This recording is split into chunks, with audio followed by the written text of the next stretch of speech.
Manipulation doesn't announce itself with a hammer. It arrives like a hand offering a blanket on a cold night.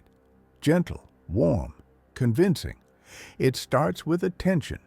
Someone who notices the small things, remembers the odd details, calls you by the nickname only your childhood friend used. That attention feels like rescue, like recognition, and because it is rare, it feels sacred. You fold yourself into it, and the comfort settles in. For a moment, the world is quieter, your edges softened, and you mistake that quiet for safety. The truth is harsher. The same closeness that calms can be a map of your vulnerabilities, the routes of your needs, the shortcuts to your fear. Good manipulators don't break you at once. They learn you until they can predict you. And prediction is the first instrument of influence. They learn which compliments loosen your guard, which silences make you fill the space with apologies, what memory will make your eyes water. They collect your patterns like a gardener collects seeds, and then they plant them back in ways that favor them. There is an architecture to influence. It begins with observation, then it moves to mimicry, and finally to calibration. The manipulator observes your rhythm, your jokes, your hesitations, what you avoid, and then mirrors your language until you feel understood. That mirroring is intoxicating because our brains equate familiarity with safety. When someone speaks like we speak, we feel less alone. Once trust is seated, the manipulator calibrates. A soft withdrawal, a vague comment, a test of boundaries. You react, they measure, they refine.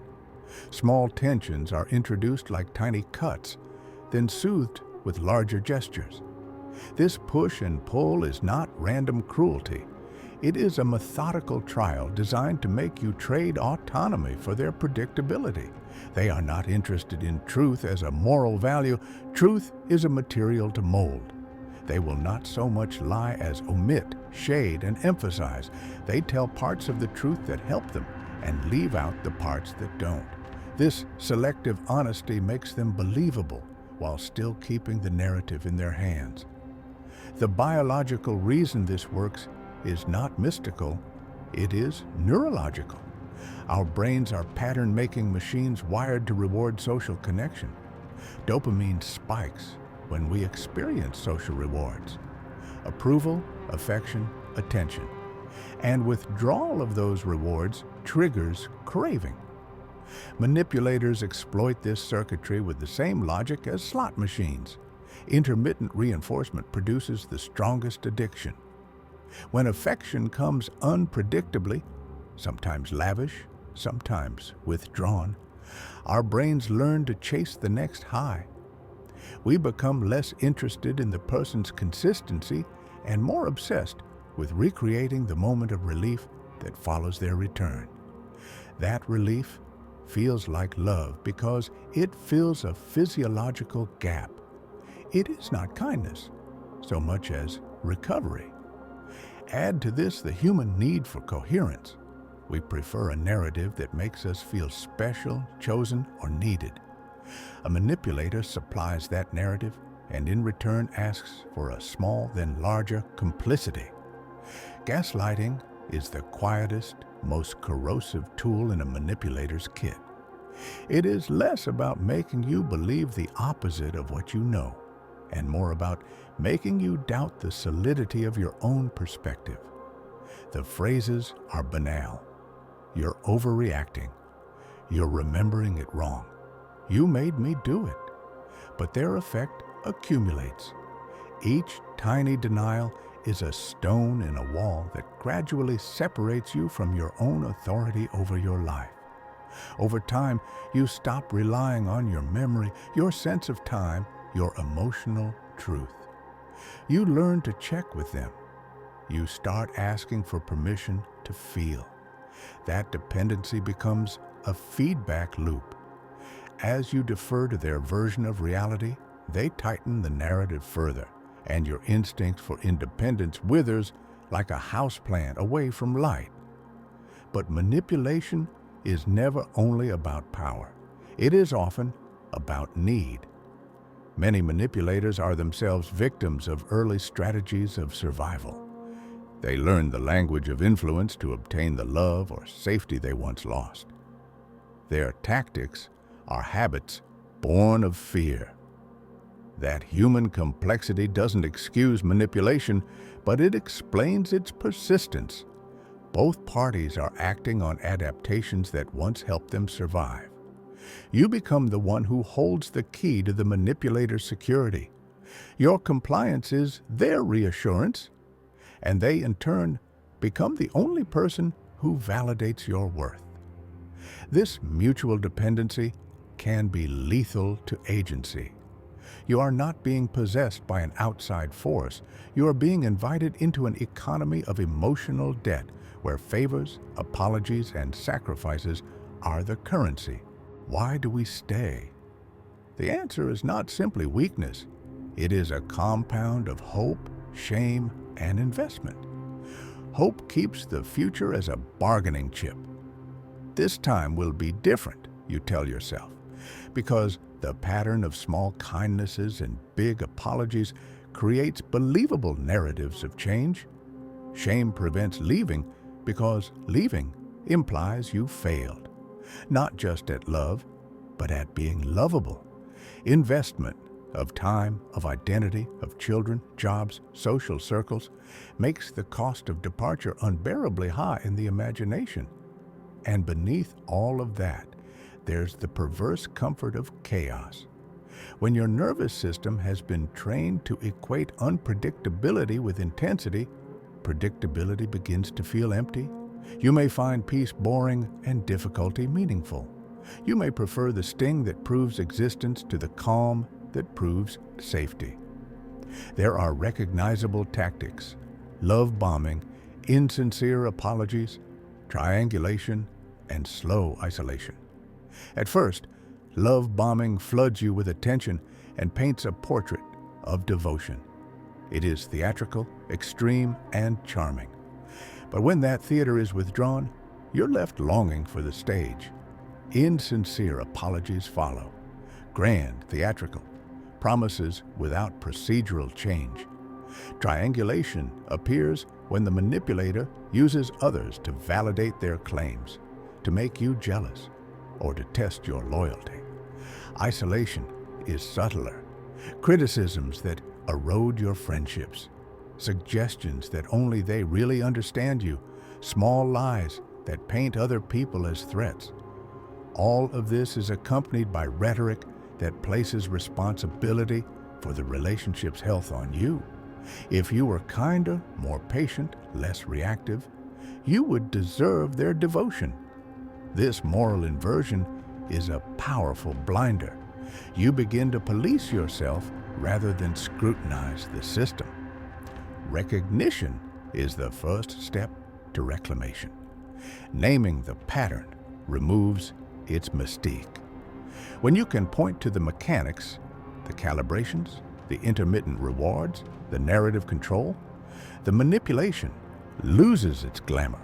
You stop being seduced by behavior and start analyzing motive. This does not immediately free you. Patterns are embodied, and habit is stubborn. But seeing the machine helps you disassemble it. Boundaries, in this context, are not moral punishments, but structural interventions. Saying, "I will not engage when you speak to me this way," or "I will leave if you shut me out," is not vindictive. It is operational. It changes the cost-benefit calculations. Manipulators need players who accept the rules without question. Boundaries force renegotiation. Healing is neither linear nor neat. It begins in the small, often almost imperceptible acts of saying no, of staying silent when provoked, of seeking corroboration from memory rather than deferring. It requires a re-education of the nervous system to learn that consistent safety is more valuable than ecstatic inconsistency. This is a sensory project as much as a cognitive one. You must habituate to calm, to meals without drama, to sleep without preemptive anxiety, to conversation without hidden agendas. This is painfully boring at first, precisely because your body has been trained to treat calm as a threat. But boredom is the soil of recovery. In the quiet, you can hear yourself again. Practical tools exist, and they are simple, though demanding. Keep a journal of events and your feelings to counteract erosion of reality. Share patterns with trusted friends or a therapist. External mirrors interrupt the isolating loop of the manipulator's narrative. Practice micro-boundaries, small, enforceable actions that build your capacity, returning calls on your own terms, declining loaded conversations, saying you will speak only when tone changes. Reclaim your calendar and your narratives. Invest time in activities and relationships that are not mediated by the manipulator. These create alternative circuits of reward that retrain the brain toward healthy attachment. There will be setbacks. Returning to the familiar pattern is not a moral failure. It is a human relapse. Expect it and plan for it. When you slip, analyze the trigger. What withdrawal was being chased? What loneliness was being soothed? What memory was being enacted? Use that analysis not to shame yourself, but to refine your interventions. Recovery deepens when you begin to see the pattern as something you can shape rather than something that shapes you. There is an ethical complexity to consider. Not all manipulators are monsters in the classical sense. Some are deeply wounded people whose tactics are maladaptive coping strategies. Holding both truths, that manipulation is harmful and that manipulators are often wounded, allows for clearer boundaries without dehumanization. You can oppose behavior while recognizing humanity. This is critical in contexts where cutting ties is not simple. Family systems, co-parenting, workplace hierarchies. In those cases, strategy replaces severance. Make your responses predictable, public, and procedural. Respond to provocations with written communications. Involve third parties. Make consequences simple and enforced. Predictability undermines unpredictability. Understanding manipulation does not inoculate you to all influence. Influence is alive in all relationships, mentorship, parenting, leadership. The difference between ethical influence and manipulation lies in transparency, consent, and proportionality.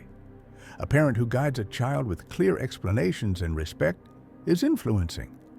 A parent who shapes a child through shame and conditional love is manipulating. In adult relationships, consent and reciprocity are the differentiators. When influence becomes asymmetrical, exploitative, or secretive, it ceases to be a healthy social mechanism. In the end, freedom from manipulation is not a final destination, but an ongoing practice. It is the slow accrual of habits that privilege your perception of reality, the habit of listening to your internal compass rather than outsourcing it to the most charismatic voice in the room. It is a discipline of small sovereignties, keeping one's calendar, one's friends, one's standards.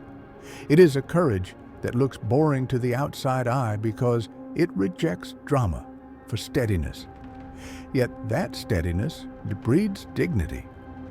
When you no longer need someone to punctuate your worth with drama, you discover that the soft colors of ordinary life, reliable coffee in the morning, a friend who calls without demand, a night of untroubled sleep, are not signs of emptiness, but of survival.